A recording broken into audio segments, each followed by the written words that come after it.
An Israeli Mossad agent wants to become a hairdresser. All right, let's watch this movie together. We'll see how they showcase Israel and how they represent Arabs. I'll help you separate the truth from the lies. Yalla! The movie opens with Adam Sandler rocking cut-off jeans. This is Zohan. Adam Sandler has made many comedy movies I loved growing up. He's a proud Jewish American and an outspoken supporter of Israel. His political views are often described as liberal Zionism. It's a form of Zionism that supports Israel as both a Jewish state and a democratic one. Many liberal Zionists support secular government, liberal democracy, free markets, human rights, and a two-state solution between Israelis and Palestinians.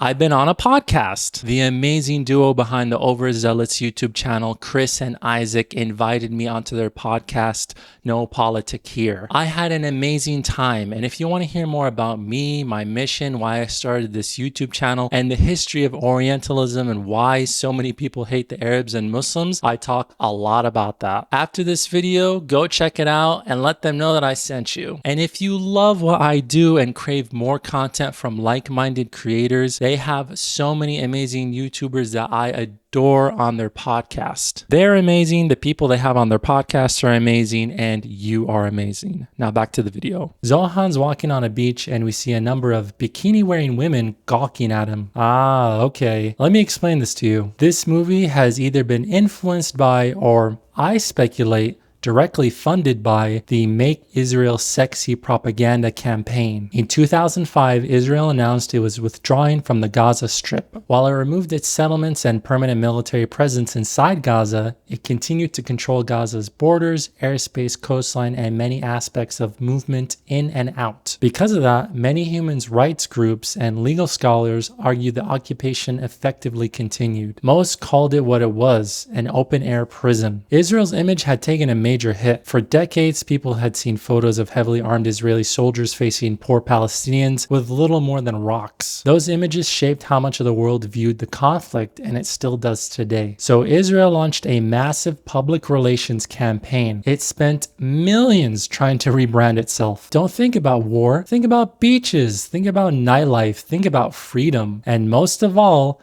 think about our beautiful Israeli women. The campaign leaned on sexualized marketing that objectified women to make Israel seem modern, liberal, and exciting. One person you may have heard who has been associated with the campaign is actor Gal Gadot. She served in the Israeli military and won Miss Israel in 2004. She was hand-selected in 2007 to appear on the cover of Maxim. This was part of the magazine's Women of the Israeli Army feature. She later scored roles in Hollywood despite having zero acting talent. Galal, no! I need you to give me the stone! I call her an Israeli plant. Zohan fits neatly into the same rebranding effort. It tries to sell Israel as cool, sexy, and progressive to a liberal audience, but it doesn't work. It keeps objectifying women in ways that feel more creepy than clever. And trust me, we're just getting started with that when it comes to the movie. Zohan is playing hacky sack on the beach. Then, for some reason, the movie cuts to a woman in a bikini staring at him in awe. It's trying to make hacky sack, a sport usually associated with dorks, look cool. It's also trying to make a guy who looks like a total nerd seem irresistible. I don't get it.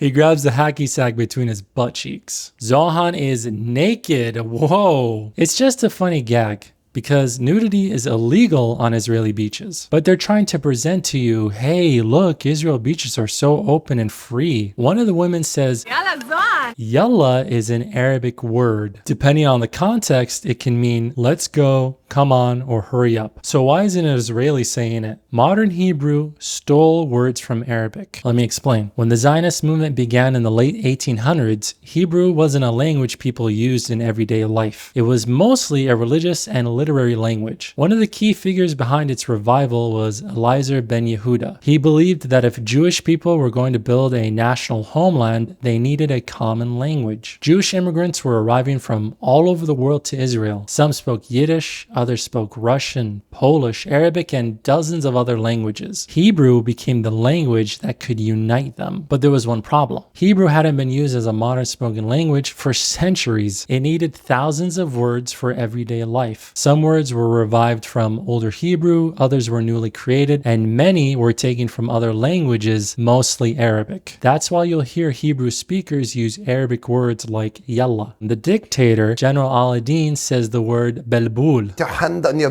In Kuwait, where I'm from, and parts of Iraq, that's slang for the male member. So yes, even that joke was using an Arabic word. One of the movie's running themes is hummus. I'll go into detail about this next time it pops up. A character named Danny starts dancing with a group of women. The guy is a 5 at best, but the movie wants you to think he's irresistible. It's basically saying, come to Israel. Even an average guy can land these supermodel looking women. Zohan gets called into an IDF briefing. The general says they've spotted a terrorist known as Phantom in Beirut. Oh no, that's John Turturro. I like him as an actor. He was fantastic in Do the Right Thing and hilarious in The Big Lebowski. Look at his headband. The Arabic letters aren't connected. That's a dead giveaway that the people making this movie didn't care about authenticity. Arabic words are supposed to connect. This word should look like this. But I actually know why this happens. Back in the mid-2000s, a lot of Windows software didn't support Arabic properly unless you had a Middle East language edition. For a movie that spends so much time talking about Arabs, that's embarrassing. The letters spell Shebeh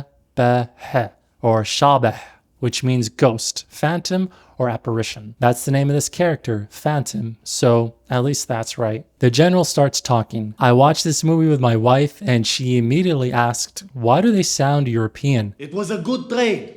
We got back Ethan and David. Many Israelis do have European sounding accents when they speak in English, especially older generations or people whose families came from Europe. Accents come from the people around you. Listen to me. My mom is from upstate New York, so I grew up with an American accent that sounds like it's from that region. If your family and community mostly speak with European accents, you're likely to pick it up. Palestinians have been in the region for centuries. They tend to speak English with accents shaped by Arabic and that region, not European language.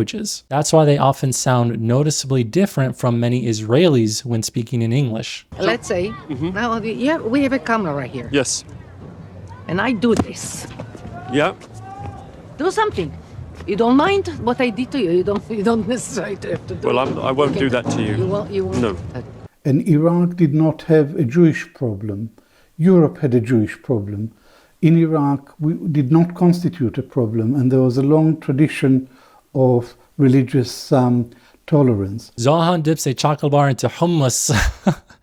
Ew. And it's roasted garlic? That doesn't sound pleasant. Okay, hummus talk time. Hummus is an Arab dish. The earliest known recipe that closely matches modern hummus appears in a 13th century Arabic cookbook from Syria. By that time, Syria was an Arabic-speaking society with a long-established Arab culture. So the roots of hummus, as we know today, are definitely Arab. Food has been a real cultural battleground. Many Palestinians and other Arabs argue that Israeli tourism and branding have presented dishes like hummus, falafel, and za'atar as uniquely Israeli, even though they are historically Arab. If somebody tells you hummus is their favorite Israeli food, don't assume they're trying to erase Arab culture. Most people simply don't know the history. They're not being malicious. No need to get hummusy about it. Zohan is daydreaming about cutting hair. Being a hairdresser is his true passion. Then Danny shows up with the bikini models from earlier. Danny says they're gonna do the sticky. Once again, the movie's trying to sell Israel as a land of endless sexual freedom, where an average-looking guy somehow ends up with 3 women who are way out of his league. It's a misogynistic fantasy dressed up as Zionist PR. Zohan has dinner with his parents. His mom points out that he hasn't touched the baba ghanoush, another Arab dish. Baba ghanoush is a smoky eggplant dip that's usually eaten with bread. Zohan tells his parents he wants to leave the IDF. His dad says he hasn't fought in a real war. He mentions the 6-Day War. That's a huge topic, but it's just a passing line here. So we'll save that history lesson for another day. Then his dad uses his glasses to scoop up hummus.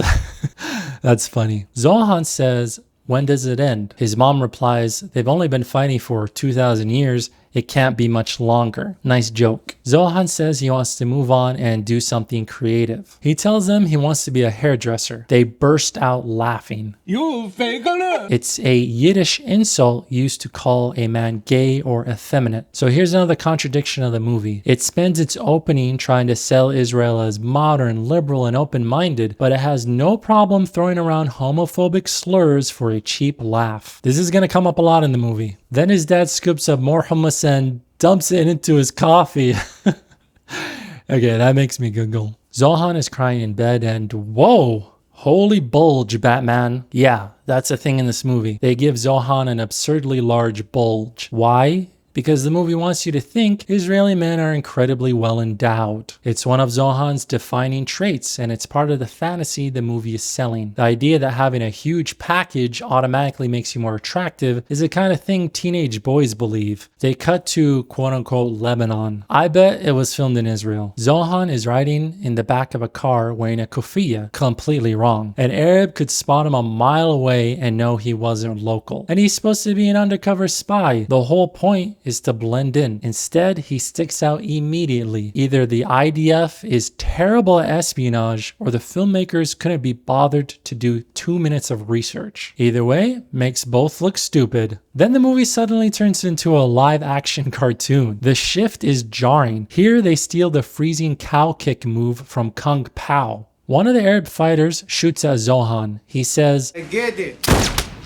You guys don't like our country. An Israeli soldier enters an Arab-held area, fights and kills people there, and then acts confused about why they're hostile. Why do you hate me? I'm just invading you, shooting you, and killing all your people. One of the Arab characters says, oh, so we're the bad ones. As he's falling, he yells, we settled here for hundreds of years. Zohan sarcastically replies, None of my ancestors ever stepped foot in this land. These are classic Zionist talking points. The first is the idea that Palestinians aren't native to the area. That's a lie. The Palestinian people have lived continuously in the region for thousands of years, even though the population and rulers changed over time. The ancestors of today's Palestinians include many of the people who lived in the region across different periods of history. The name Palestine is ancient. The Greek historian Herodotus used a form of the name in the 5th century BCE. The Roman Empire renamed the province Syria Palestina. Arab writers would later use Philistine, and it has been part of the region's history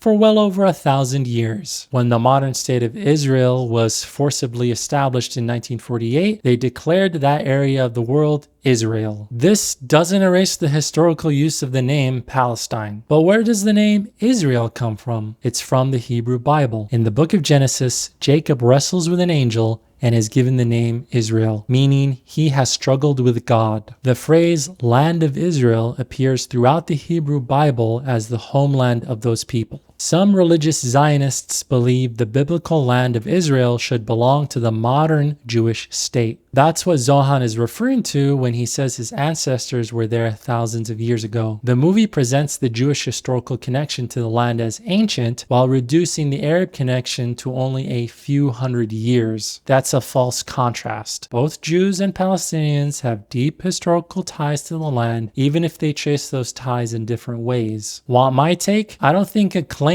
written in a religious text thousands of years ago gives anyone the right to own a land or a country today. Nations are built by the people who live there, the communities they create, and the shared culture, history, and future they build together. If your justification for taking land is God promised it to me, I don't find that convincing. Using a religious claim to justify colonizing territory or denying another person's rights is authoritarian. It fuels conflict and makes peace harder to achieve. As long as one group tries to rule over another by force, the fighting will never end. Phantom fires an RPG at Zohan, but it destroys an Arab shop instead. Zohan casually tosses him a card that reads, "Free government reparations." Wow, that is a lie. The movie is suggesting that if Israeli military actions destroy an Arab's property, the government just hands out compensation like it's no big deal, and the moment feels like pure public relations. How do we make the Israeli government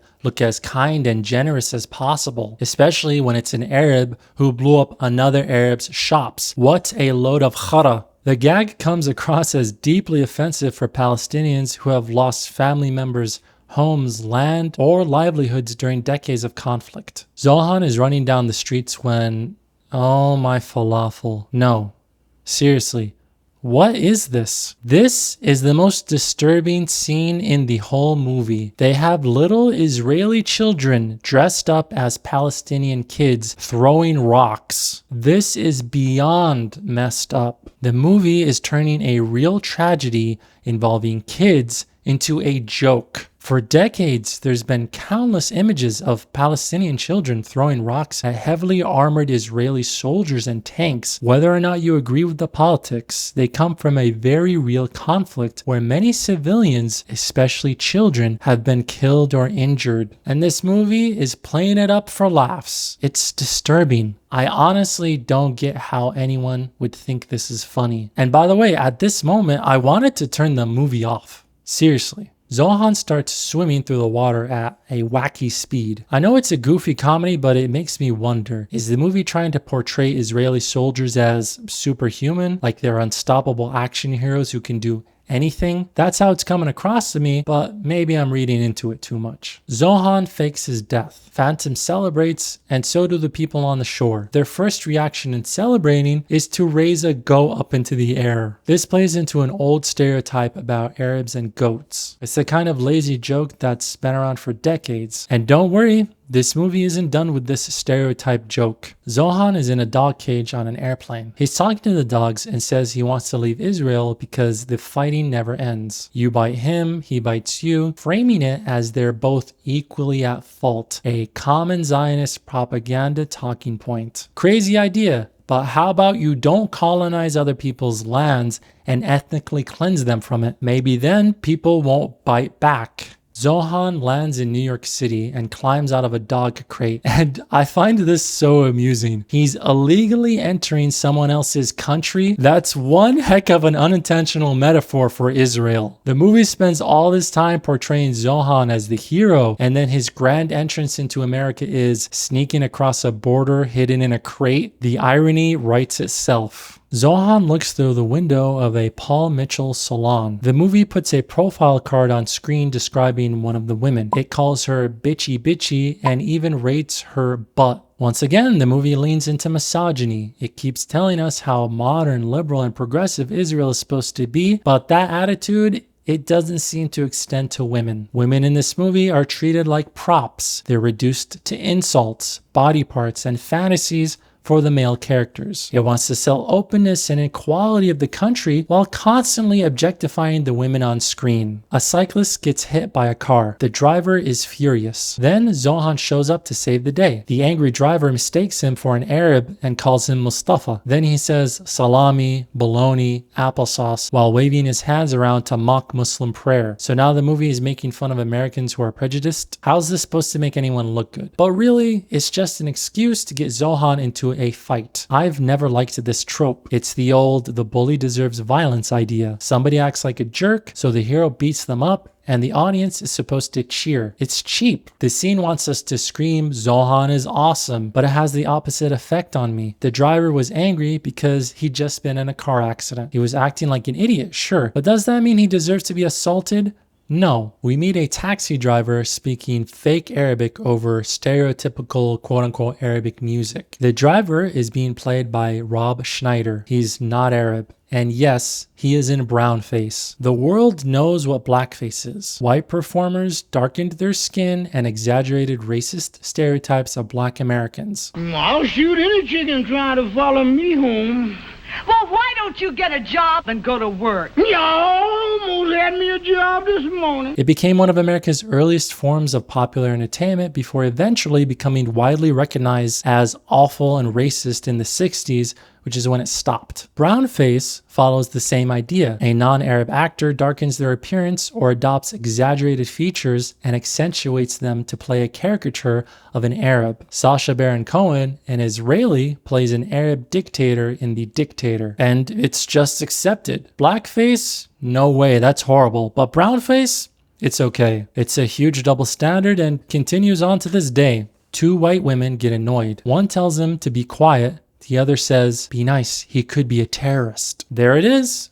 the movie jumps straight to the Arab equals terrorist stereotype. White people can't be terrorists. It's a label only assigned to Arabs and Muslims. The cyclist Zohan helps is called Michael. Michael invites him home, where we meet his mom, Gail, played by Lainey Kazan. You might remember her from My Big Fat Greek Wedding. She's not Greek. She's Jewish, and also she appeared in the Delta Force, one of the most over-the-top Israeli-American military propaganda movies ever made. Zohan says he's Australian. Gail somehow hears South African and says it must be nice now that they got rid of apartheid. Wow, what an accidental line. It makes me think, wouldn't it be nice if everyone in Israel and Palestine could live with equal rights? That's one Freudian slip the writers definitely didn't intend, because the Palestinians in Israel live in an apartheid situation today. Michael walks into his mother's bedroom and finds Zohan shagging her. For a film trying so hard to make Israelis look cool and desirable, it keeps portraying its hero as an over-the-top womanizer. My brain can hardly process it. Zohan tries convincing Michael that sleeping with his mom isn't a big deal. Right after that, he pees in the cat's litter box and on the cat. I know it's supposed to be gross out humor, but all I can think about is how the movie keeps giving its Israeli hero the same kinds of negative traits that Orientalist stereotypes have been often projected onto Arabs. He's hypersexual, he's a womanizer, he's dirty. The movie is doing all of this to its Israeli character. It's like the writers accidentally sabotaged the image they were trying to create. This is fascinating to me and hilarious. Later, the two are at a nightclub. Michael says he's only had sex once. Zohan tells him he's being too picky. The camera cuts to a larger woman dancing, and Zohan says, "This is a big one, eh?" The supposed joke is that bigger women are easier to hook up with. So now we're adding fat phobia to the list of what the writers of this movie think is funny. This movie is speedrunning every tired stereotype and cheap joke into one script. And it's doing a fantastic job of making me hate the main character. A character named Uri recognizes Zohan. He's played by Ido Mosseri. Finally, an actual Israeli actor playing an Israeli character. Let's see how this movie is gonna make him look. Zohan says he couldn't take the fighting anymore, and that's why he left Israel. Uri replies, I could blow a terrorist inside out like you. This is all I would do. I'd never sleep. At first, you could say, well, he's just talking about terrorists. But many Israelis believe all Palestinians are terrorists, even innocent women and children. When Uri says he'd spend every waking moment killing quote-unquote terrorists, it's left vague enough that it can reinforce the idea that all Palestinians are the enemy. They are so dumb for making an Israeli actor playing an Israeli character say this. And it's disturbing. It's like a fantasy to him, endlessly killing Palestinians. Zohan walks into a neighborhood in New York with both Jewish and Arab businesses. One store sign immediately catches my eye. In English, it says Sabaya Jeans, but the Arabic transliteration is odd. Normally, the J letter in jeans is written with the Arabic letter Jim. Instead, this sign uses the Persian letter Che. So instead of it saying jeans, it reads more like cheens. Maybe there's an explanation. If you speak Farsi, let me know. If so, I'd love to learn something new. But if this sign is supposed to be Arabic, then it's wrong. We get a scene where a man tries to buy a stereo receiver from a Jewish-owned store called Going Out of Business. It's a scam store, basically. The ad says it's a Sony receiver for $350. The shopkeeper tells him it's actually a Fujigawa, and now it costs $450. So this movie is telling us Jewish shopkeepers are scammers? The landlord shows up to raise the rent. Ori, the shopkeeper, pretends he doesn't care, starts haggling, throws out a lowball offer, and is generally rude. Before the scene ends, he even makes a homophobic joke by assuming the landlord must be attracted to him. What really strikes me is how familiar this all feels. One of the oldest stereotypes about Arabs is that they're always haggling. They're trying to get one over on you, always looking for an advantage. It's a classic Orientalist trope that pops up all the time. And yet this movie gives those exact traits to one of the Jewish characters. The movie's spending so much time relying on stereotypes about Arabs, then turns around and uses the same kinds of stereotypes for its Israeli characters. Ori tells Zohan he can get a job at a hair salon on the Palestinian side of the neighborhood. Zohan hesitates because it's Palestinian. Ori reassures him. It's on Palestinian side of street. Nobody kill you there. He doesn't mention a militant group or a specific threat. He just says Palestinian. This gives evidence to what I said before. The Israelis in this movie treat Palestinian as if it's interchangeable with terrorist. Being Palestinian in itself is something to fear. This affects people. It shapes how the audience sees an entire group of people. Zohan says he wants to cut hair, just not on the Palestinian side. He admits he's scared. This is a man who's basically Superman in this movie. He catches bullets, swims faster than jet skis, and the movie portrays him as an unstoppable soldier, but now he's afraid of ordinary Palestinians. What this is communicating is, be afraid of Palestinians. Even Zohan is scared of them. It is a strange contradiction. And it's because they're feeding you this narrative to be afraid of Palestinians and all Arabs in general. We're introduced to Dahlia. She's supposed to be Palestinian. Maybe they cast a Palestinian.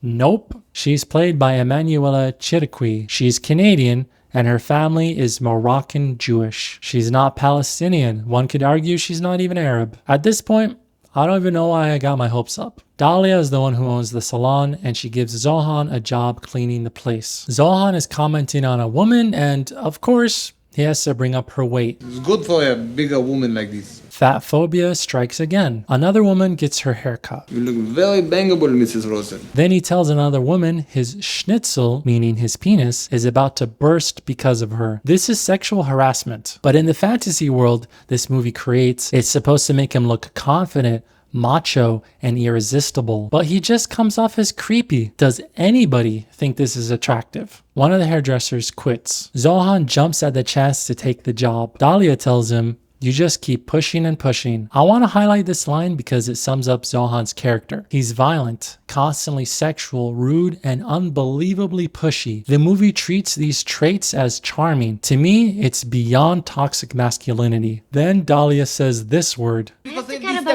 She says saloon, like we're in an old Western movie. In Arabic, we say salon, not saloon. It is a small detail, but it breaks the immersion. Another strike against this movie's authenticity. A customer agrees to let Zohan cut her hair. He spends the entire appointment acting inappropriately. He comments that she has the features of a schoolgirl, ick. Then he licks her earrings and he thrusts his hips near her face. All of this is gross. What is this supposed to be? Sexy? Funny? I genuinely don't know. Then he takes her to the back room and has sex with her. Apparently, he does this with all of his clients, earning a reputation as the hairdresser who gives everyone a happy ending. All of this is saying to me that this guy is a sexual predator, not sexy. Am I overreacting? I asked my wife what she thought, and her answer was simple. It's disgusting. What do you think? Am I being too critical? Or does this come off as creepy to you? Back to the taxi driver. One of them says this isn't Iraq. He replies, I am Palestine, I'm not Iraq. In Arabic, Iraq is pronounced Iraq. The last letter is a qaf, a deep qah sound made at the back of the throat, not a hard K or Q. Iraq, Iraq. I don't know how a Q ended up there in the English spelling because it doesn't align with the sound it makes in Arabic. An Arab actor would know this. Then we get to what feels like the most extreme sexually violent scene in the film. Zohan tells another hairdresser that the women want him. He says you just need to read the signs. He turns on the water to wash a client's hair, then presses his groin against her shoulder in a clearly sexual way. He tells the hairdresser to do the same thing on the other side. Then the scene escalates into both of them thrusting on her while she's sitting there. The tone is supposed to be comedy, but the behavior comes off as sexual violence. I want to be clear about what I'm reacting to. I'm not confused about whether the scene is meant to be edgy humor. I understand the intention. The issue is that there's no real joke structure here. There's no setup, no punchline. It isn't communicating something interesting, deep, or thought-provoking. It is just straight up sexual assault presented as a gag. This is when my wife tapped out. I'm not kidding. She got up and left the room, and I completely understand and agree with her. Any sane person is gonna do the same thing, but I have a mission. So from here on out, it's just me watching the rest with you. The taxi driver Salim sees Zohan and has a flashback. He throws a shoe at Zohan and spits on him. Zohan steals his goat. Yes, a goat named Goat. The movie keeps leaning on the same old stereotypes about Arabs and rural life. It's not subtle about it. Oh no, this one is actually played by an Arab actor. An Egyptian actor playing an Arab character in this film raises a lot of questions. Sometimes actors take roles because that's what's available to them in the industry, especially when Arab roles are limited or stereotyped to playing terrorists. That doesn't automatically make the role or the film meaningful or accurate. It often just reflects the lack of options in Hollywood at the time. I argue they could just say no and not play in the movie. Then there's another character, Nasi, played by an Arab,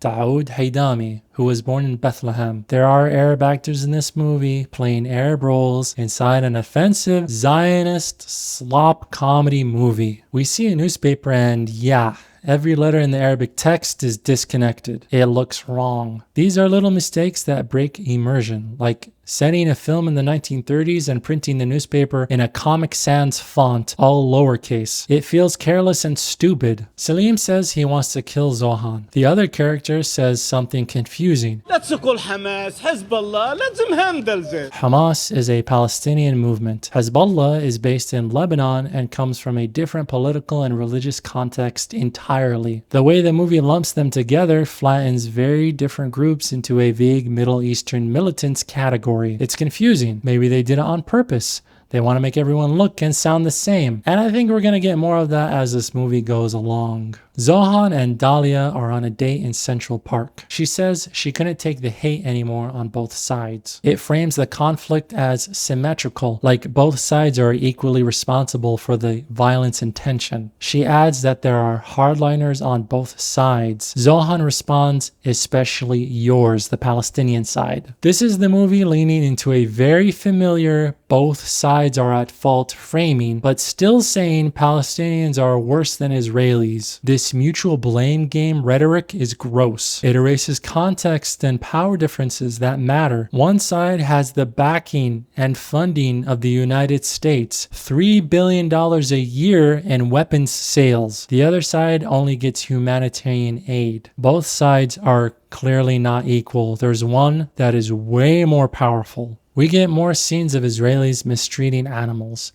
and Ori makes another joke. So the Palestinian says to the priest, okay, but let's skip the bath. I have no idea what he means here. Maybe I'm just not Islamophobic or Christian-phobic enough to decode it. If you get what this line is supposed to mean, please tell me in the comments. The three Arab characters are on a phone call.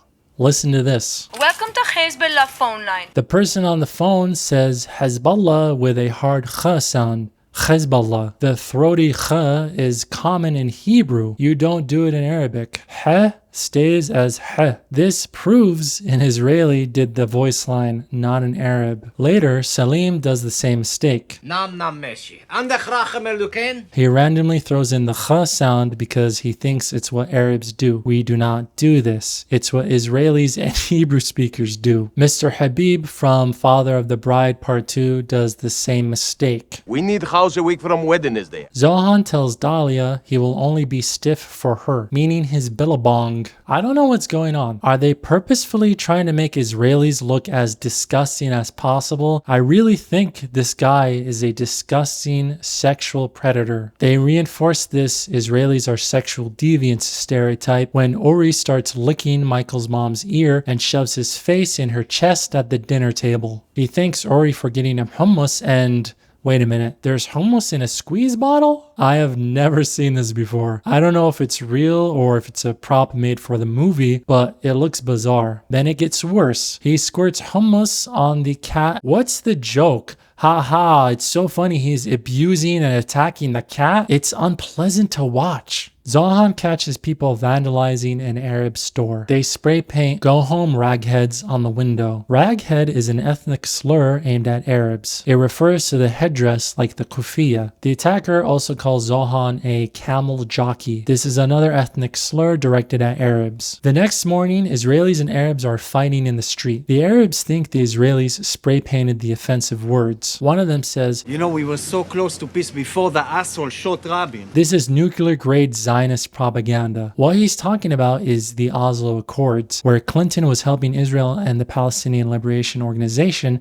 sign a peace deal. The deal was heavily rigged in Israel's favor. Edward Said described it as a Palestinian Versailles, comparing it to the Treaty of Versailles. The point Said was making was that the Oslo process risked creating an unequal outcome, one where Palestinians would be left with limited sovereignty and long-term structural disadvantage. Even within Israeli and Palestinian societies, there were significant disagreements about the process and its legitimacy. It got to the point where on November 4, 1995, Israeli terrorist Yigal Amir assassinated incumbent Prime Minister of Israel, Yitzhak Rabin. He was spearheading the Oslo Accords campaign. That's what the character is referring to when he says Rabin. But it's a gross oversimplification that is bordering propaganda to say we almost had peace if not for that terrorist that killed Yitzhak Rabin. That's not anywhere near the truth. In the middle of the argument, Ori pivots to a crude comment about Bush's wife, and both sides briefly agree on sexualized remarks about women. The moment is played for comedy, but it's reinforcing a recurring pattern in the movie. The only common ground between Israelis and Palestinians is objectifying women. Look, the Israelis and Palestinians can at least agree on misogyny.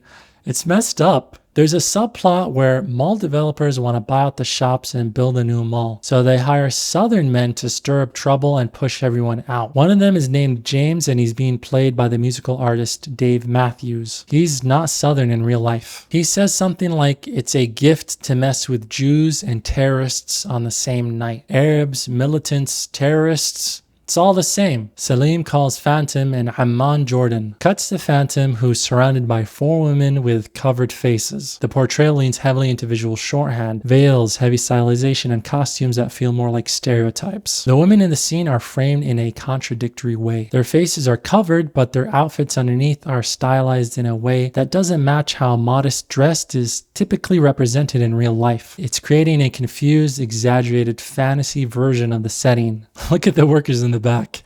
It's mixing Korea-inspired designs with hats, and it's silly. There's a negotiation scene and it escalates into absurd territory. He immediately says no to all of Salim's demands except when he asks for some of his wives. I want some of your wives.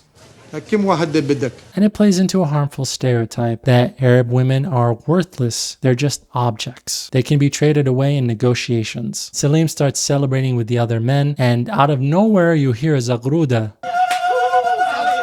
The zagruda is a vocal undulation commonly done during celebrations in Arabia. Weddings, birthdays, festive events, just being happy. But the thing about it is it's only done by women. So a man doing it here comes off as ignorant and offensive. And by the way, they added it in post. Look at the mouths of the characters. No one is doing the zagruda. Cut to a bed overflowing with women. Phantom rises from the sheets. The movie wants you to think, look at these Arab people. They practice polygamy. They sleep with everyone at once. They're so devious. But wait.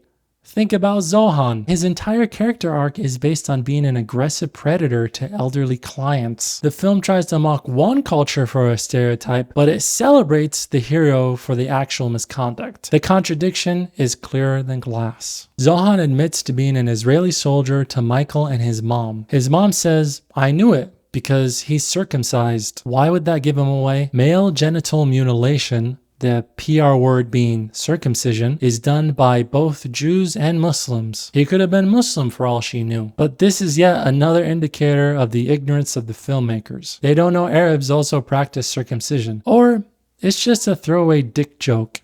You decide. Zohan says his romance with Dahlia is doomed. He's Israeli. She's Palestinian. Then Michael's mom speaks up. She says true love fixes everything. It's shocking. Given the brutal history between Israel and Palestine, you'd expect her to take a side. Instead, she chooses optimism. It's a positive note. Zohan confesses to Dahlia, but then she drops a bomb. She knew the whole time. But the script tries to make Zohan look like a progressive saint. He's ready to move past the blood feud. Dahlia is painted as the stubborn one. She's the one holding on to the past. Then comes the real kicker. Zohan offers to build her a house in Israel and take her there. The movie frames this as a grand romantic gesture, but it just feels like cultural erasure. He wants to absorb her into his world and wipe away her Palestinian identity. Many in his homeland refuse to acknowledge her people even exist. Dahlia's not the villain here. Far from it. Let's not forget the baseline formatting of this relationship. He lied to her. He claimed he was half Australian, half Mount Everest. The red flags are too many to count. Do not fall for this, Dahlia. Now we get to the most hilariously stupid part of this movie. Ori thinks Zohan needs backup against Phantom. He makes some calls. Who answers? A network of sleeper Israeli agents in New York City. Sleeper agents are spies. They blend into everyday life and wait for the signal to activate. The irony is so thick you could choke on it. For decades,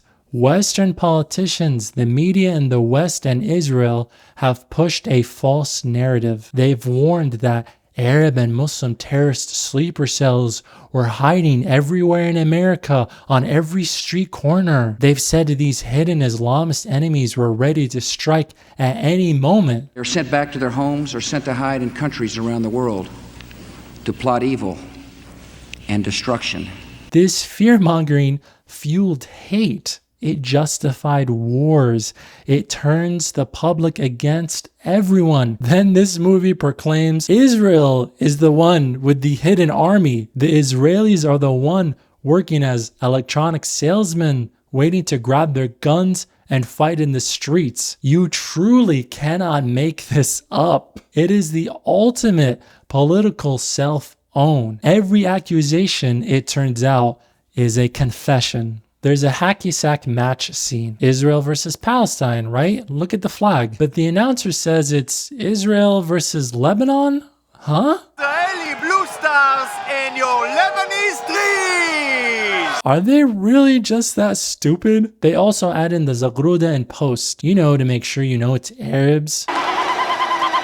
Whoa, Mariah Carey jump scare. Phantom appears. Look at the Arabic on his head. They took the time to connect the words, but it still looks weird. The dot that's supposed to be under this letter to indicate it's a B sound looks closer to the last letter, which would turn it from a H sound to a Jim sound. It is sloppy. Their logic. Arabic stuff. Whatever. Just throw it on there. Who cares? A store is burning in the street. Phantom runs in to save it. Zohan claims he can't do it alone. Naturally, he pulls out a giant tub of hummus and uses the dip to extinguish the flames. Zohan ruins the moment by making a sexual joke at the end. Because, of course he does. It wants to remind you that this hero is a relentless sexual pervert. Phantom tells Zohan to fight. Zohan refuses. Phantom attacks him twice anyway, trying to force a reaction. The movie wants you to think Zohan has changed, but think about the political leanings of this heavily biased film. It implies Israelis are the peaceful ones who want to stop fighting. It paints the Arabs as the endless, angry aggressors. I bet viewers watch this and nod along. They project the movie onto real life and think, yeah, just like the news. Then Dahlia arrives with a twist. She reveals she's Phantom's sister, and she says that Phantom's real name is Fattoush. Fattoush is a famous Arab salad made with mixed greens and fried pita bread. She says she loves him, and check out Phantom's reaction.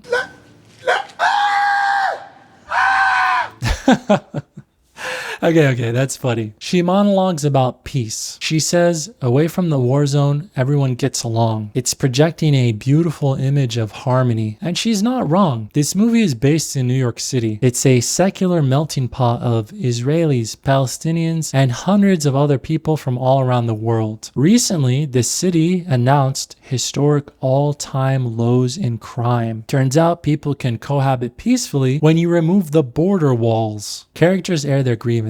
The Arabs say people dislike them. Ori chimes in for the Israelis, saying, it is hard for them too, because people mistake Israelis for Arabs. That's definitely why people criticize Israel and hate Israelis. A character named Bashir steps forward. He laments that because of terrorists, everyone thinks they are terrorists, i.e. Arabs. Another Arab character replies that if he sat next to Bashir on a plane, he might want to get off too. Listen, Arabs make dark jokes like this with each other all the time. In a different context, this would be funny. But we're watching this in a heavily biased Zionist-themed comedy film. The lines are not written by genuine Arabs. It's Hollywood projecting what they think Arabs say, and that's why it feels offensive and stupid. It's part of the classic Adam Sandler type endings. Everyone magically learns a lesson and sings in harmony, but it feels like a corporate checklist. It lacks any real teeth. Another trope he often does is he gets the woman who's half his age. That happens in this movie too. The southern people from before appear in disguises and burn down a store. Zohan points at them. He says outside forces are making it look like the groups hate each other. Is the movie suggesting 80 years of conflict is not due to occupation, but just bad outside acting forces? Maybe I'm reading too much into this. What do you think? Then the character played by Dave Matthews says this line. Like a fat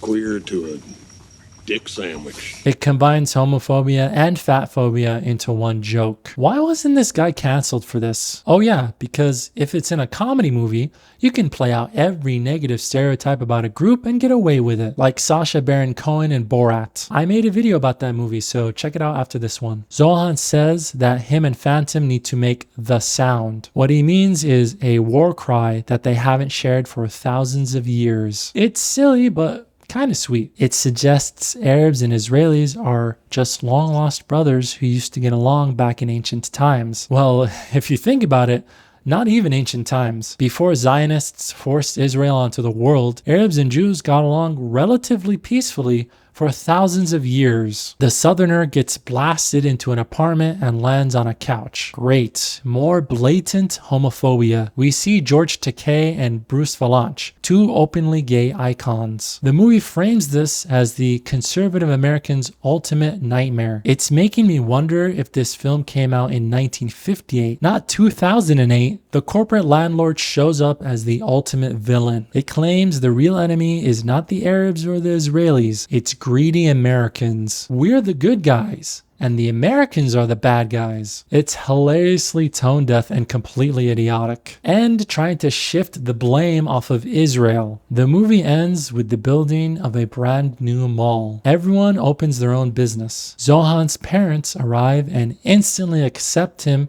and his new Palestinian wife. Peace is achieved and everyone lives happily ever after. What do I think of You Don't Mess with the Zohan? Let's get this out of the way. It's an atrocious movie, a cinematic train wreck that attempts to mask deep-seated political bias behind a shield of lowbrow Sandler comedy. On a purely surface level, the film offers a few fleeting moments of redemption through its sheer cartoonish absurdity. The live-action slapstick gags like catching bullets with nostrils or extinguishing a raging fire with a massive tub of hummus, it provides a few genuine laughs if you shut your brain off. The underlying thesis that everyday people can put aside generational trauma and coexist peacefully in a secular society is a nice, optimistic thought. But these small victories are quickly swallowed up by the film's overwhelming flaws. This is a massive, clumsy, Zionist public relations tool disguised as a movie. It sanitizes a brutal geopolitical reality. It frames a deeply asymmetric conflict as a simple misunderstanding, wiping away decades of history